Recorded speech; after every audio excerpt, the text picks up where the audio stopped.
Hello everyone and welcome to today's video. Today in my latest installment of looking at individual House districts for the 2026 U.S. House elections, today's video I'm going to focus on the very close competitive race in North Carolina's 1st Congressional District. This district right here that I just highlighted in gray, which is currently held by Democrat Don Davis, is expected to be one of the closest House races in 2026. So without further ado, let's get into it. Looking at the Cook Political Voter Index for this district, it is listed at Republican +1, so this is about as even as a district you could really get without it being even in the entire country. Republican +1 is barely an advantage for the Republicans at all, so a very, very close competitive district. It's actually remained consistent, where in 2023 Cook PVI it was Republican +1, 2025 Cook PVI it is also Republican +1. As for the Cook Political Report's top most competitive races, North Carolina's 1st District is one of 10 Democratic-held House seats in 2026. They currently have listed as toss-up right now. As you can see, this is Representative Don Davis. Looking at the North Carolina elections in District 1, Don Davis, the incumbent U.S. Representative, is the potential Democratic nominee. He has not officially said if he's running again, but he in all likelihood probably will. On the Republican side of things, the only Republican candidate mentioned so far is Sandy Robertson, a mayor of Rocky Mount and candidate for this district in 2022, is the only Republican to express interest at this time.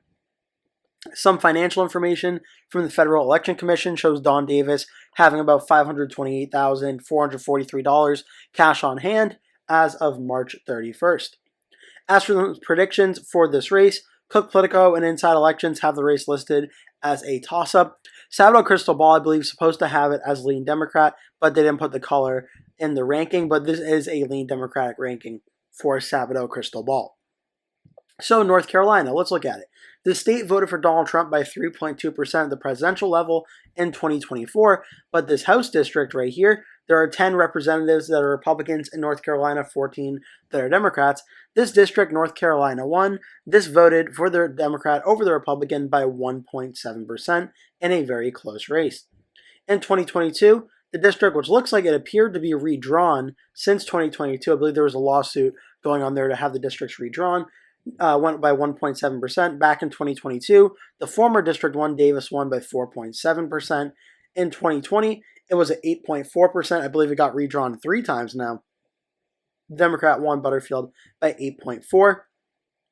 And then the old North Carolina District 1 went 39.7% for the Democrat back in 2018. This district certainly seems to have been redrawn to be more Republican favorable and Republican friendly. It does not have as many parts as North Carolina 4 and such over here that it once used to.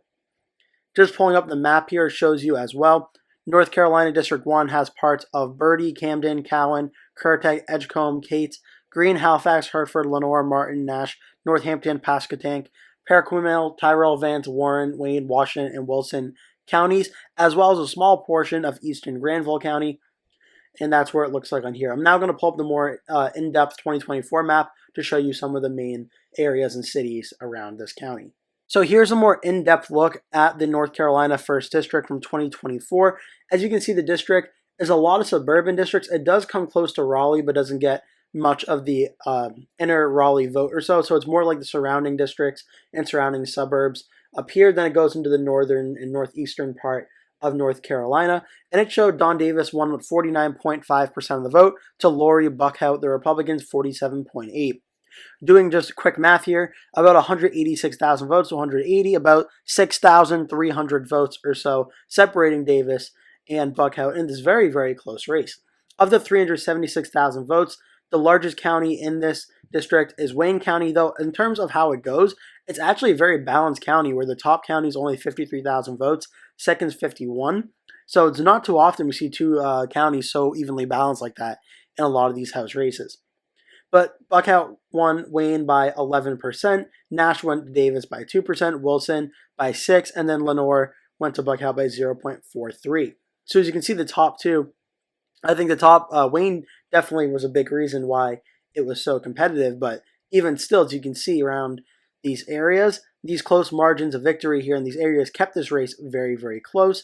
And then Davis was able to do very well in a lot of these stronger blue areas, which are not as large in population as like Nash County or Wilson County or Wayne County, but it was doing well enough to get these margins up in these blue areas to make up the margins made in the Republican large area like Wayne County, which is about a 6,000 vote net here. Lenoir County, only about a 100 vote net. Greene County was a 100 vote net, but then Wilson ended up being about 2,000 vote. Nash County, about 1,000 votes. Edgecombe made up about 6,000 to 7,000 votes. Halifax, another 6,000 to 7,000. Warren, another 3,000 or so. Granville, about another 1,000, 2,000 or so.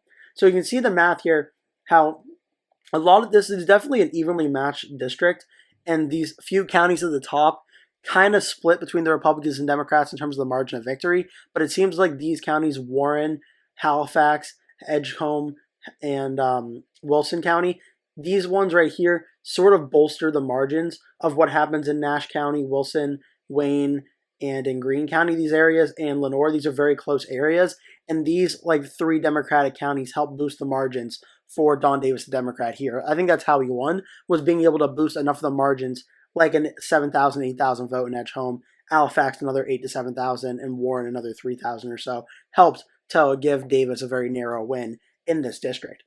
So as for what this means for 2026, well, I fully expect, that's the governor's map, I fully expect in 2026, North Carolina 1 is going to be one of the closest districts in all the United States.